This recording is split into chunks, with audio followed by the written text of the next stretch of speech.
با درود خدمت شما بینندگان گرامی تلویزیون حزب کمونیست ایران.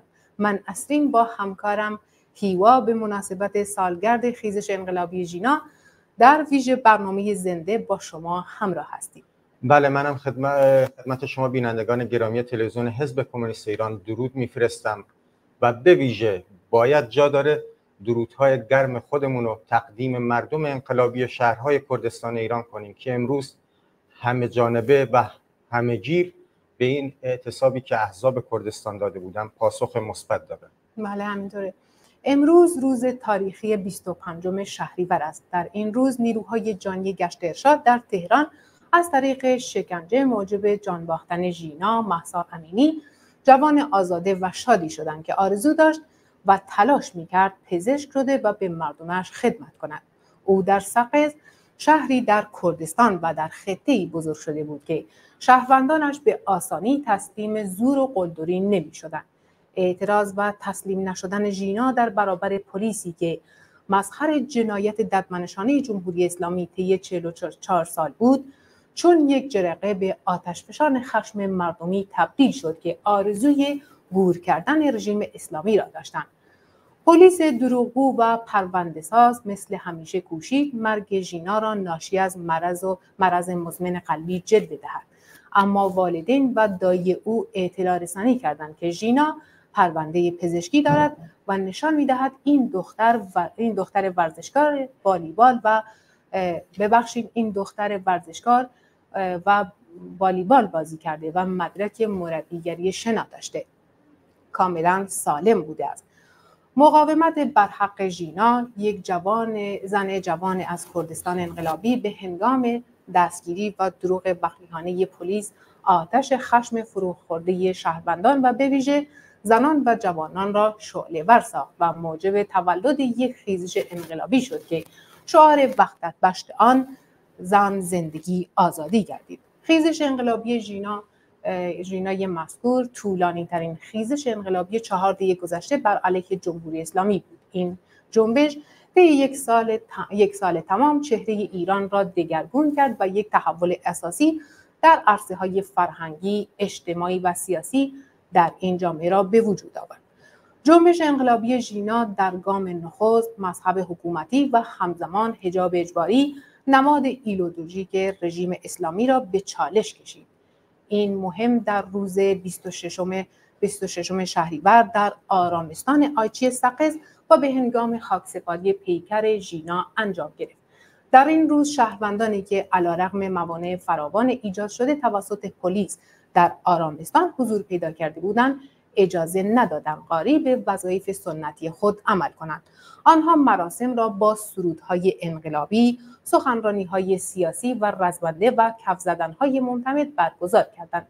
زنانی که برای اولین بار در طی قرون پیش مردان در مراسم شرکت داشتند، روسری‌های خود را با شعار زن، زندگی، آزادی به دور انداختند و یکی از اهداف جنبش را مشخص نمودند و نام ژینا رمز خیزش گردید.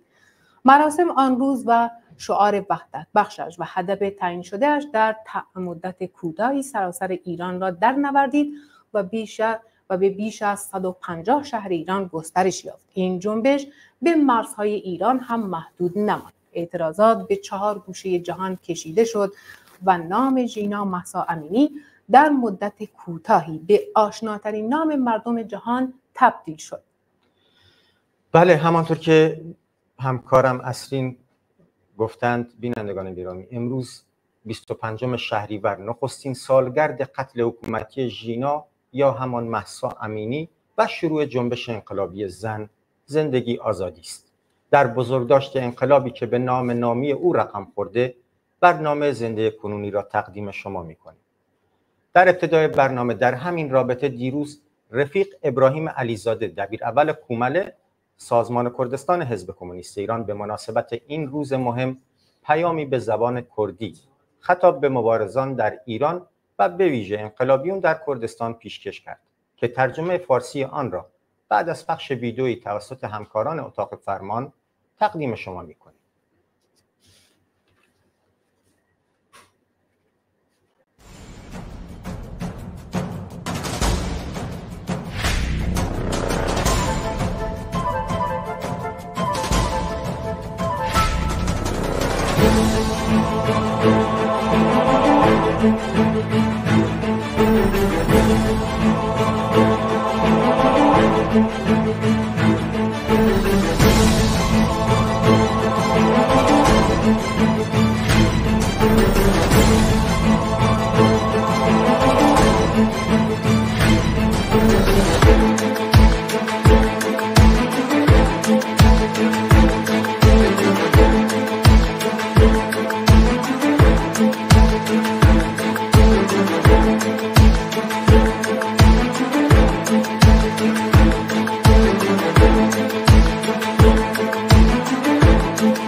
اکنون ترجمه فارسی پیام رفیق ابراهیم علیزاده دبیراول کومله سازمان کردستان حزب کمونیست ایران خطاب به شهروندان مبارز در ایران و از جمله مردم انقلابی در کردستان را برایتان می‌خوانم که دیروز به زبان کردی پخش کردید.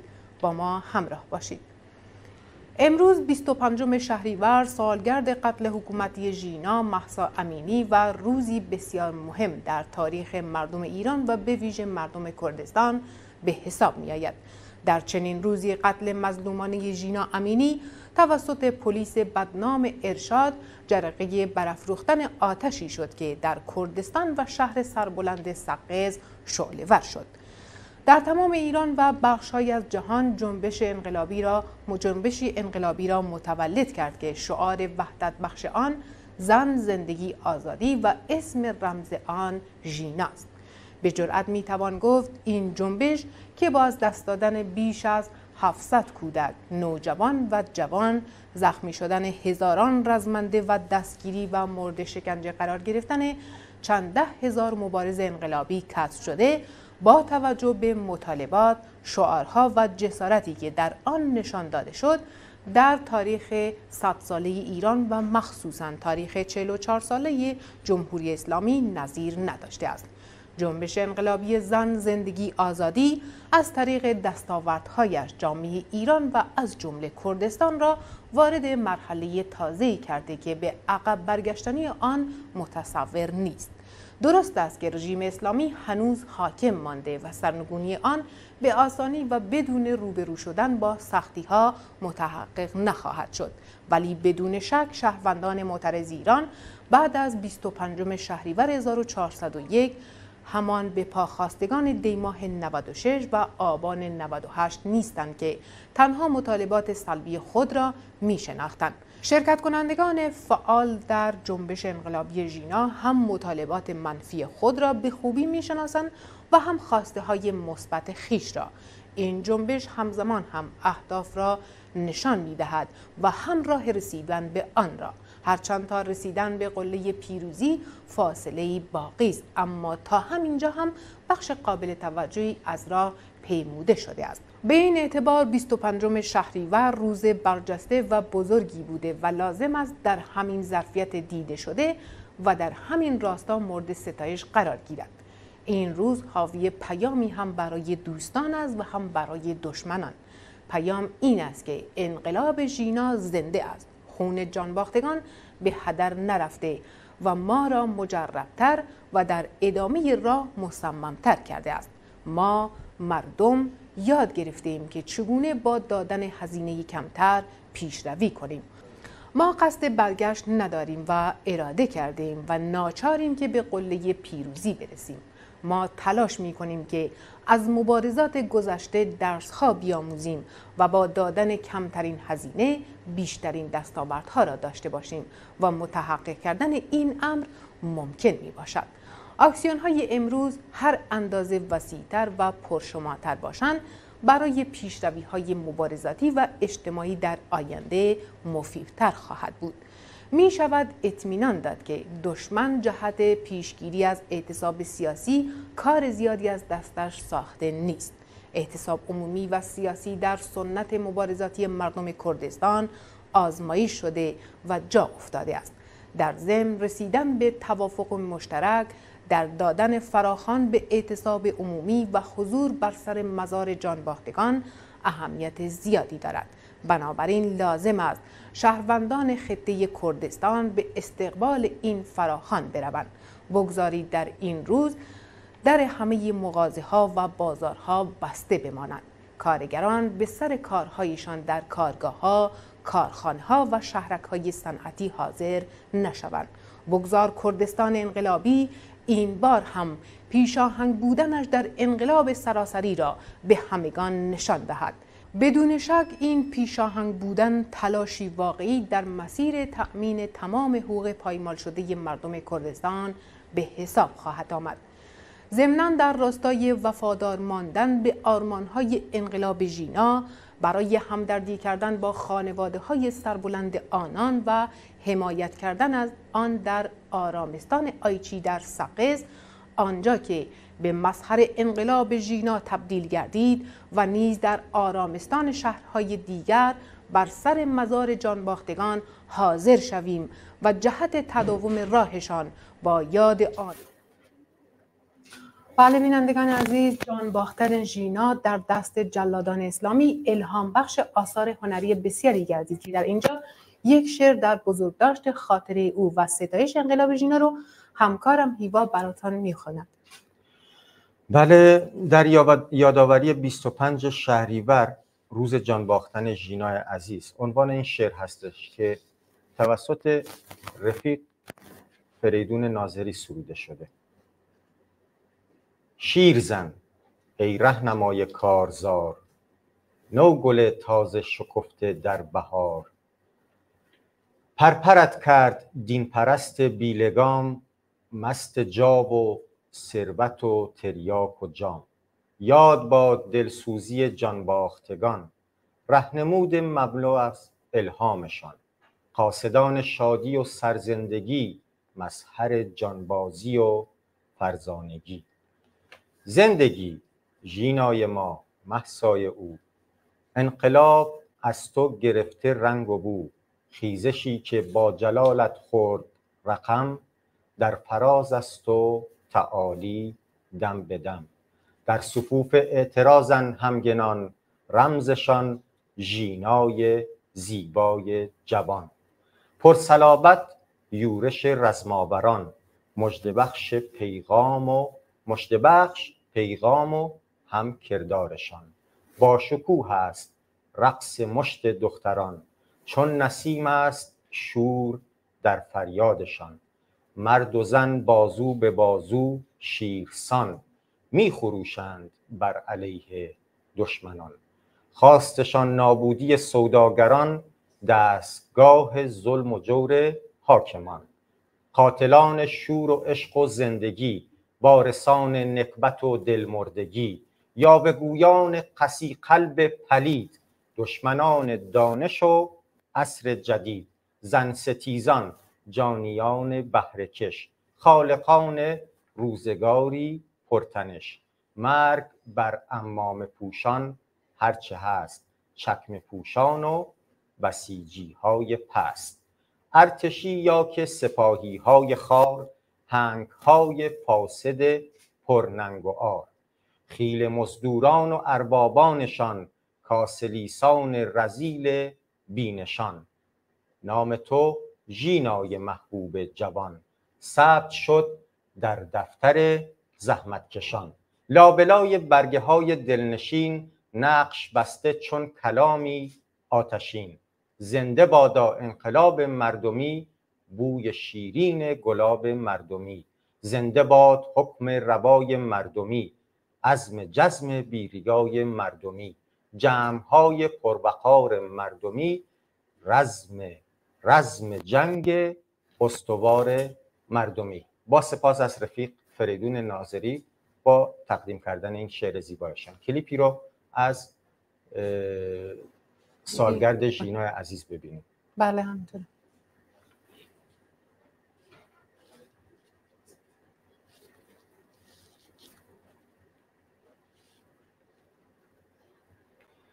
بله اگه همکاران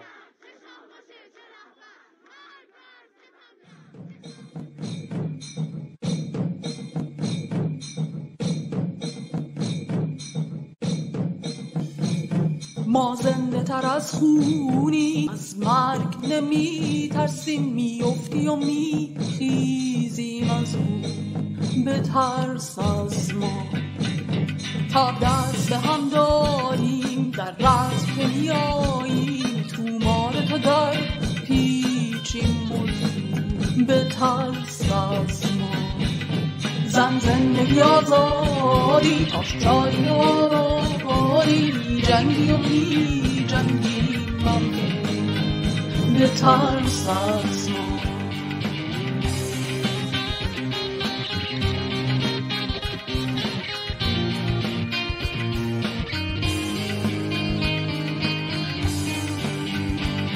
چون رخت از آب پوشیم، در سود نمیگریم، رسمنده تر از پیشیم و پرشور به ترس از ما. ما خشم خیابانیم، ما آتش سوزانیم، صورتگر تا ریخیم و دستور به ترس از ما. زن زندگی آزادی، تاش جایی و آبادی، می جنگی و می جنگیم به ترس از ما.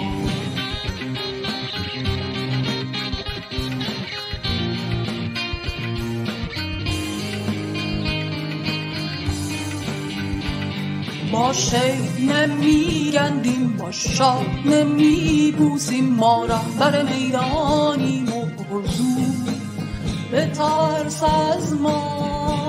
ما خشم خیابانیم، ما آتش سوزانیم، صورتگر تا ریخیم و دستور به ترس از ما.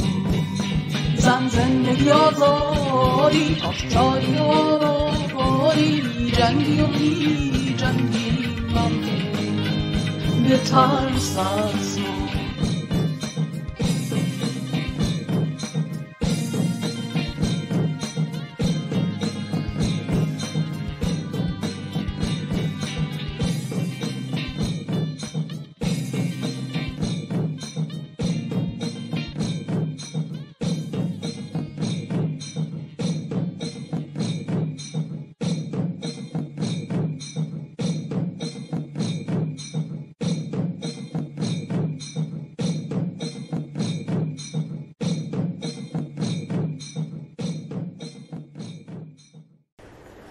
نامش ژینا بود.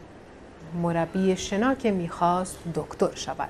21 شهریور 1402 به قلم دیاکو علوی. دیاکو علوی روزنامه‌نگار اهل سقز و دوست خانوادگی مهسا امینی است. 1 سال است که نامش رمز جنبش شده است.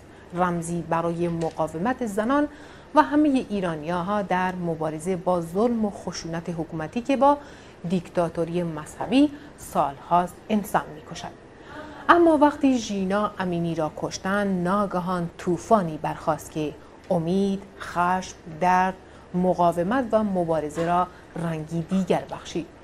شاید مهسا برای خیلی‌ها در حد یک تصویر یا دانسته‌هایی پراکنده باشد، اما برای من، برای اهالی سقز، دوستان و نزدیکانش پر است از خاطراتی که هنوز هم همراهیمان می‌کند. می‌خواستم ژینا نه فقط اسم و عکس و خبر باشد، خواستم او را شما هم بشناسید. دختر جوانی که مملو از زندگی بود، به آرامی پیش می‌رفت و آرزوهایش را می‌جست. از آرزوی دکتر شدن تا وقتی مدرک مربیگری شنا گرفت و زمانی که به فکر تحصیل در رشته میکروبیولوژی شد. نامش ژینا بود. اسم شناسنامه را مهسا گرفتند تا مبادا به شیوه مرسوم 20 و اندی سال پیش یک اسم کردی در شناسنامه در اداره یا ارگانی دردسرسا شود. ورق اگرچه برگشت و اسامی کردی همه جا محفوظ شدند، اما هم نام ژینا بر او ماند، هم مهسا. مهسا همچون ماه روشن و ژینا به رسم ژیان و زندگی گرم و شورمند. این را شاید پیش از همه خانم محمدی در او دید. معلم ادبیات مدرسه سر وقت منه. ژینا گفته بود مژگان هوای این بچه را داشته باش.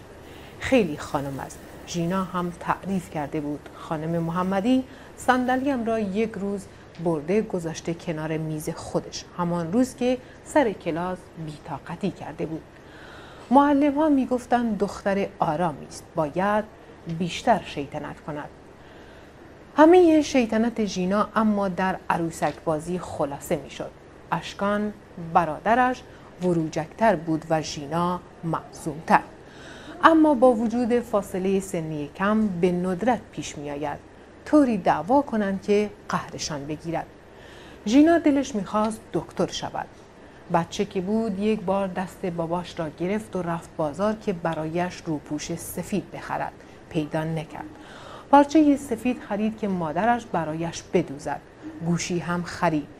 از اینها که به آنها میگویند گوشی دکتری. عروسک ها را توی اتاق ردیف میکرد. معاینهشان میکرد و برایشان دوا درمان تجویز میکرد. مژگان در اتاق را میزد و میگفت اجازه هست خانم دکتر من هم مریض شما شوم، دردت بجانم. مادر 3 سال هم در دبستان شهرک، هم در راهنمای نمونه حجاب و هم در دبیرستان طالقانی عضو انجمن اولیا و مربیان بود. ژینا هم در مدرسه عزیز همکلاسی ها بود و هم شاگرد نمونه معلم ها. درسش خوب بود، همیشه آرام بود و بی صدا. رنگ ورزش همه آرامش زنگ‌های دیگر را با بالا و پایین پریدن و والیبال جبران می‌کردند. آخر هفته ها گاهی با خانواده در پارک کوثر یا پارک شهر به سیاحت می‌رفتند یا برمیگشتند به دی سیاوا، جایی که موهایش توی باد می‌پیچید و شریک بازی والیبالش بیشتر از همیشه دایی صفا بود. همانجا که پدر بزرگ میگفت این دختر من را ژینا صدا نزنید، بهش بگویید شنه، به معنای نسیم. دل کوچک ژینا قد یک گنجش بود. با صدای پارس یک سگ پشت برادر کوچکش قایم میشد، اما حیوانات را دوست داشت. خیلی کوچکتر که بود، صفا که فاصله سنی زیادی با ژینا نداشت، سنگی پرت کرد سمت سگی که به سمتشان نزدیک میشد. ژینا فریاد زده بود که نزن صفا، خواهرزاده من رو نزن. تا همین سالها هم سگ که میدیدن میگفتن خواهرزاده ژینا را ببین و دختر ریز میخندید. ژینا وقتی خیلی کودک بود به سگ میگفت خواهرزاده. ژینا ورزشکار بود. به جز والیبال عاشق شنا هم بود. مدرک مربیگری شنا داشت. دوست داشت به مسابقات حرفه‌ای برود. یک بار گفته بود اول بروم دانشگاه، 2 سال ماند پشت کنکور. حسرت دکتر شدن را گذاشت که اول برود ارومیه میکروبیولوژی رو بخواند. میگفت حتما روزی پزشک میشوم. مثل خیلی از همسن و سالهایش دوست داشت بازیگر شود. دوست داشت گویندگی کند و هنر و زیباییش دیده شود. در کلاس‌های بازیگری و تئاتر مجموعه ارشاد سقز شرکت می‌کرد، اما بعد از مدت کوتاهی بیرون آمد. بعدها برای حضور در چند فیلم تست بازیگری داد، اما به جایی نرسید. در این باره کاگ امجد و داده مژگان همراه و همدل بودند و محدودیتی برایش ایجاد نمی‌کردند. ژینا از بین اقلام آرایشی همسن و سالهایش 2 چیز را دوست داشت: رژ قرمز برای لب‌هایش و هزاران لاک رنگی برای ناخن‌هایش. نه امجد و نه مژگان اهل نکن و نزن و نرو نبودند. خانواده‌ای تا حدی مذهبی و طبقه متوسط که فرزندانشان را دوست داشتند و از دیدن شادی ژینا و اشکان گل از گلشان می‌شکفت. همه اینها را چه چیزی از هم پاشاند؟ این دختر ساده پر آرزو را چه کسی متوقف کرد؟ این زندگی ساده بی آلایش را، این آرزوی دکتر شدن در بازی با عروسک ها را، این دردت به جان ها را، من مریضت می شوم ها را چه کسی از بین برد؟ دختر شناگر و والیبالیستی که دلش می‌خواست بازیگر شود، رژ قرمز می‌زد و در انتخاب یکی از لاک‌های اکلیلی 2 دل بود را چه کسی از چرخه زندگی بیرون انداخت؟ مژگان یک بار گفت به خدا قسم به جان خودش اگر دروغ بگویم، اگر جمله هایش را جابجا کنم. بچم می گفت می خواهم به بشر خدمت کنم. این دختری ساده عزیز معلم ادبیات که می‌خواست به بشر خدمت کند را چه چیزی از زندگی ساقط کرد. ژینا رفته بود سفر، دریا و جنگل دید. در تهران با دختر خاله ها رفتن بازار، شب با بچه ها و اشکان بازی کردند، خندیدن تا دم صبح حرف زدن. او هنوز پیش اشکان و بچه های فامیل غریب نبود، اما سایه سیاه غربت در مقابل متروی حقانی در نزدیکی میدان ونک، جایی که احتمالاً مسافران پیاده می شوند بروند پل طبیعت را ببینند و جوانترها برای صفحه اینستاگرامشان چند عکس قشنگ بگیرند، روی سر ژینا افتاد. عثمان اسماعیلی فعال کارگری در روز خاکسپاری ژینا کسی بود که در میان جمعیت فریاد زد می توانست دختر من باشد، می توانست دختر شما باشد. از مسجد که بیرون آمدم دلم میخواست دستانی آنقدر بزرگ می داشتم که پل طبیعت را میان انگشتانم مچاله می کردم. بعد فکر کردم اگر آن دستها قرار است آنقدر قوی باشند، باید بتوانند چیزهای دیگری را، نیروهای دیگری را و سیستمهای بزرگ دیگری را مچاله کنند. حالا به دستان بزرگ دیگری فکر می کنم که در ظاهر کوچکند، اما مانند دستهای مادر محمد حسنزاده گورهای خالی منتهی به مزار پسرش را پر می کند. و به دستان کوچک ژینا فکر می کنم وقتی گوشی دکترش را روی بله بینندگان عزیز، این ویدیویی که الان براتون پخش شد زندگی نامه ژینا امینی بود که توسط دیاکو علوی دوست خانواده ژینا امینی نوشته شده بود و ما این رو تقدیم حضور شما کردیم. بله اسرین، در این بخش از برنامه رفیق فعال و عزیز ما پروانه بوکا از هانوفر آلمان با ما هستند. اگه اتاق فرمان رفیق پروانه صدای ما رو دارین؟ بله بله صداتون رو دارم. خیلی متشکر، مرسی. درود بر شما. درود ما هم بر شما رفیق پروانه. بفرمایید. رفیق پروانه از اکسیون هانوفر آلمان. منم سلام دارم خدمتتون رفیق پروانه. خسته نباشید. شما برم، زنده باشید. خیلی متشکر، مرسی. اگه لطف کنید برای ما و بینندگان عزیزمون بفرمایید که آخرین خبرها از اکسیون‌های اروپا، به خصوص اکسیون‌های آلمان، شهر هانوفر که خودتون هستید، یه گزارشی برای بینندگان ما تقدیم کنید. حتما. من درود میفرستم خدمت بینندگان تلویزیون کومله. سلام میکنم خدمت شما عزیزان. ما در شهر هانوفر، استان نیدرزاکسن، تقریبا شمال آلمان هستیم. شهر هانوفر امروز شاهد اکسیون بسیار قوی، خوب، مفصل. شرکت کنندگان آلمانی بسیار زیاد بودند. مادر بزرگان علیه فاشیست در آلمان از اول اعتراضات سال گذشته در کنار ما هستند و بودند. سازمان‌های سیاسی و تشکیلات‌های مختلف حمایت کردند از تشکیلات‌های آلمانی. منظورم از نهادهای ایرانی، همه گروه‌های متفاوت حضور داشتند و همه سعی کردند در کنار همدیگه این روز بزرگ رو سپاسگزاری کنند. در گفتگوهایی که صورت گرفت، رئیس پارلمان ایالتی استان نیدرزاکسن در شهر هانوفر هم سخنرانی کرد و به ما این پیام رو داد که همچنان در حمایت از این عزیزان چه در ایران اینجا هستند و حمایت خواهند کرد. در این حال چندین نماینده دیگه از احزاب دیگه هم شرکت داشتند، از حزب سوسیال دموکرات، از حزب سبزهای آلمان و از حزب چپ که بنده در خدمتتون هستم. در این حال احزاب کوچک دیگه ای هم بودند که شرکت کرده بودند، منتها اجازه سخنرانی بهشون داده نشد چون وقت کم بود. موزیکای بسیار زیبایی برگزار شد، آوازهای دست جمعی خوانده شد، خیلی خوب و قشنگ برگزار شد. من آرزو میکنم که بقیه شهرها هم تا اینجا که من میدونم به شهر ما از رفقای از برمن آمده بودن، از شهر برانشوایگ آمده بودن، شهرهایی هستند که با 120 کیلومتر 140 کیلومتر با فاصله با اینجا واقعا زحمت کشیده اومده بودن اینجا، گفتن تو شهر ما یه خورده فضا خیلی راست هست، ما اونجا نمیخواستیم باشیم، اومدیم شهر هانوفر، میدونستیم اینجا رفقا زیادتر هستن.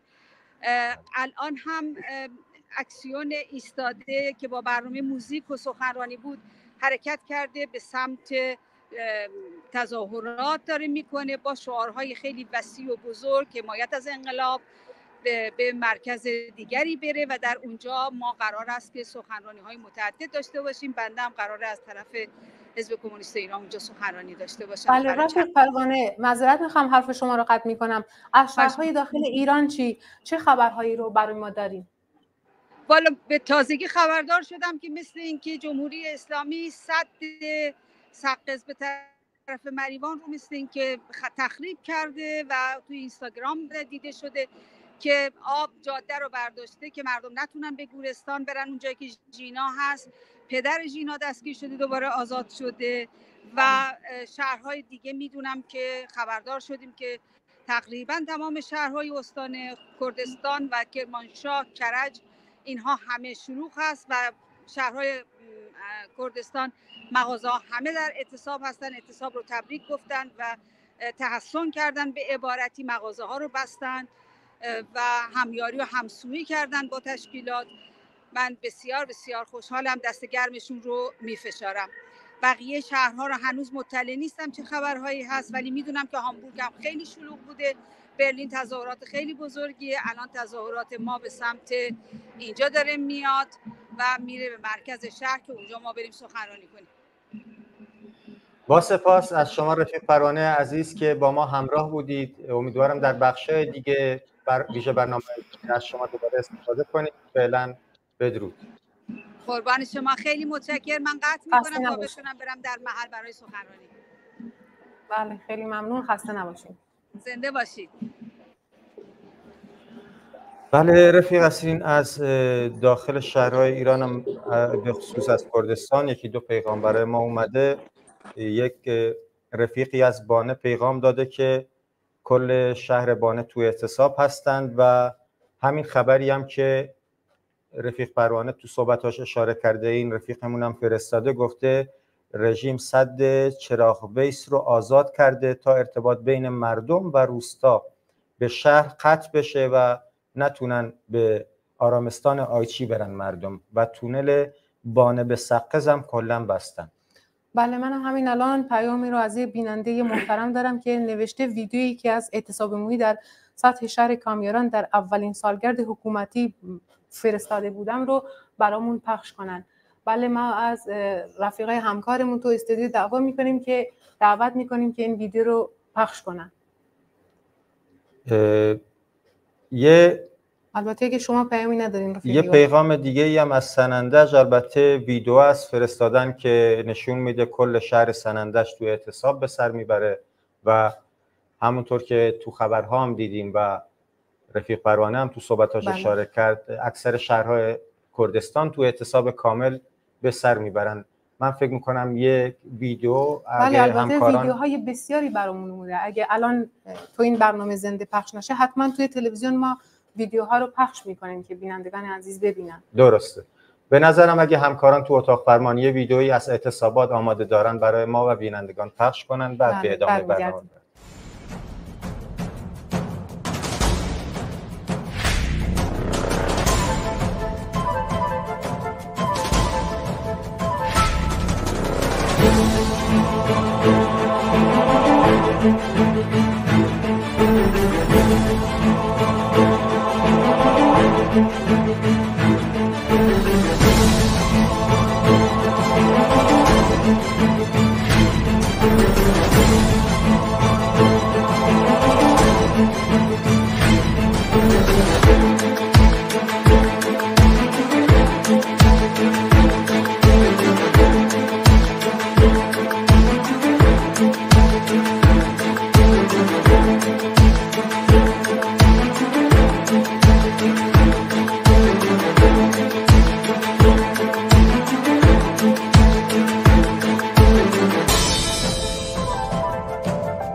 بله، با تشکر از همکاران اتاق فرمان.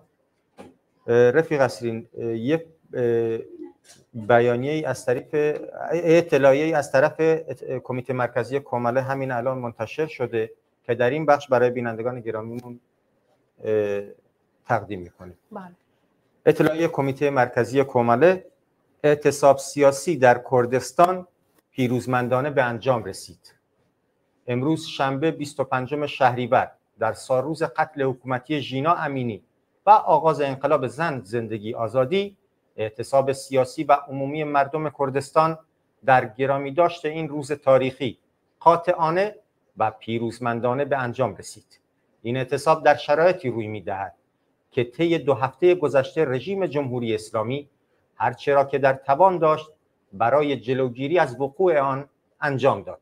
بازداشت 10 تن از فعالین سرشناس مدنی که تصور می‌کرد ممکن است نقشی در برپایی این اعتصاب داشته باشد. تهدید صدها نفر از مبارزینی که حبس‌های تعلیقی داشتند.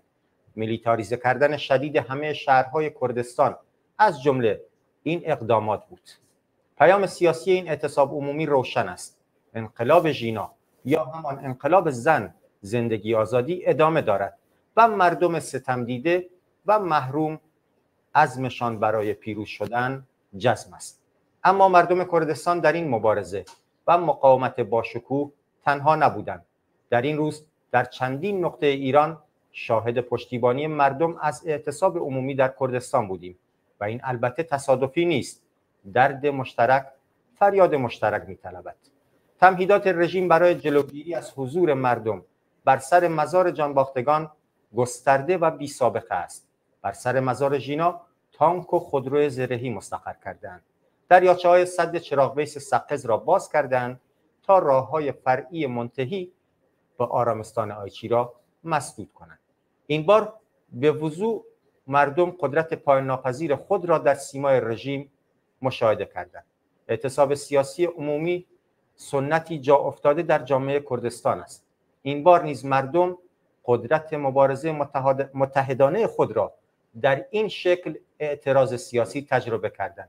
با این حال ما هنوز در مسیر رسیدن به پیروزی نهایی مراحل دیگری را پیش رو داریم که باید با خرد سیاسی و با همان اراده و روحیه مبارزاتی تاکنونی خود را برای پشت سر گذاشتن آنها آماده کنیم. انعطاف در تاکتیک ها در یک مسیر استراتژیک روشن از ملزومات پیروزی ما است. اعتصاب عمومی به عنوان یکی از این تاکتیک ها کارا بودن خود را در مقابل جمهوری اسلامی در زمین گیر کردن و منفعل کردن نیروهای سرکوب نشان داده است.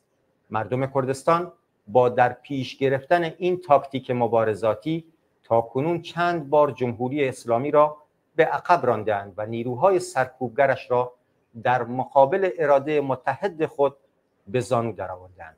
امروز باز هم نمونه با شکوه دیگری را از بکارگیری این شیوه مبارزه را آزمودند.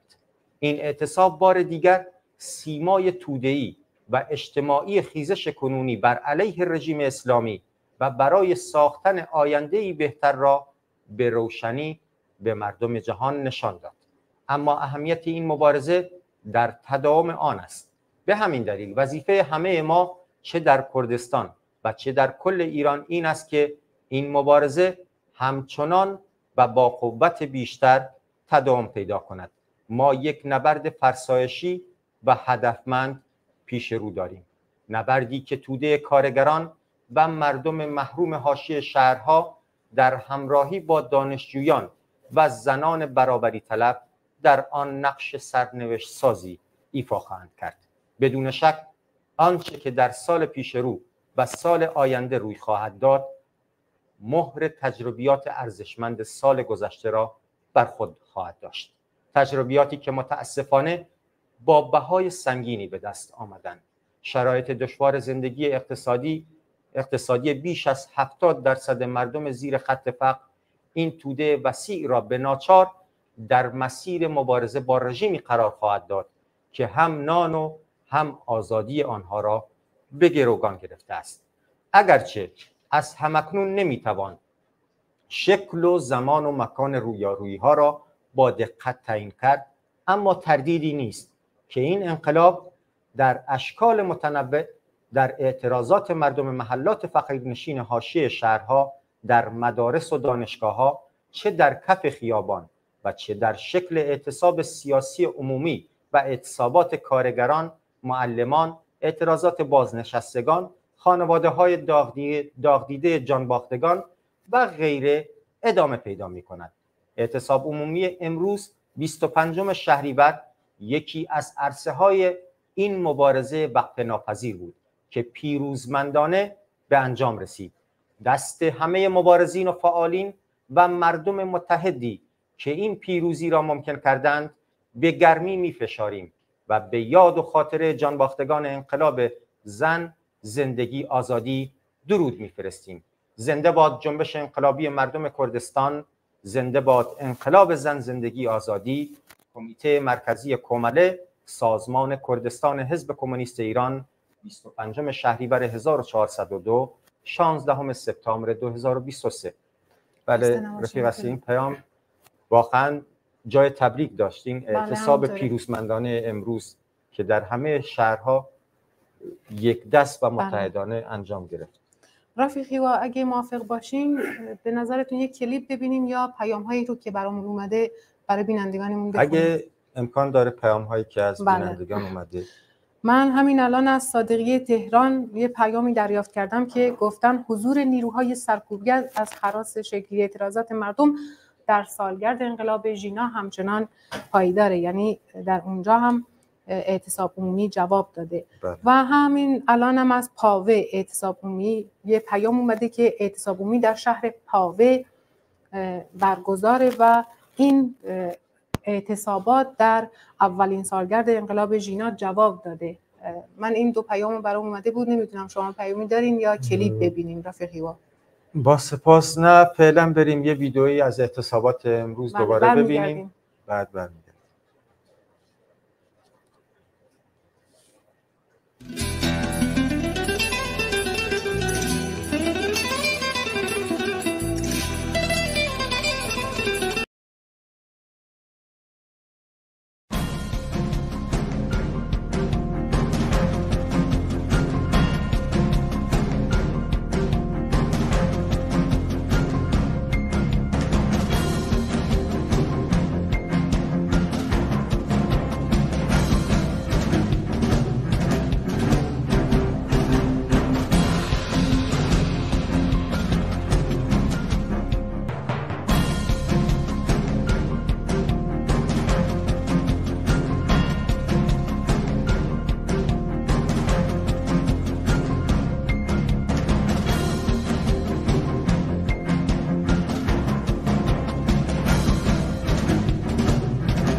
بله، با درودی دوباره خدمت شما بینندگان عزیز.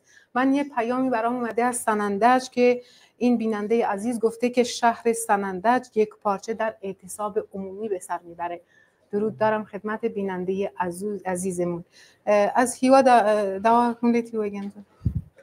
بله رفیق اسرین، خبرهایی هم حاکی از این، یکی رفیقی از گوهردشت کرج برای ما ویدئویی فرستاده که حاکی از تجمعات پراکنده‌ای در این شهر هستش و مردم شروع به تجمع و شعار دادن بر علیه رژیم کردن. همچنین در یکی دو کانال خبری هم از تجمع مردم در مشهد و وقوع اعتصاب عمومی در اصفهان خبر داده بودند. فکر کنم رفقای بخش کردی برای این ساعت از تلویزیون حزب کمونیست ایران و کومله لایو برنامه زنده کردی دارن. بله. و ما کم کم در این بخش با بینندگانمون خداحافظی میکنیم تا همکارانمون در بخش کردی بیان برنامه خودشون رو ارائه بدن. با سپاس از اینکه تا این لحظه با ما همراه بودن. در بخش‌های بعدی ویژه برنامه‌های زنده امروز دوباره با شما خواهیم بود. تا اون موقع شما رو بدرود.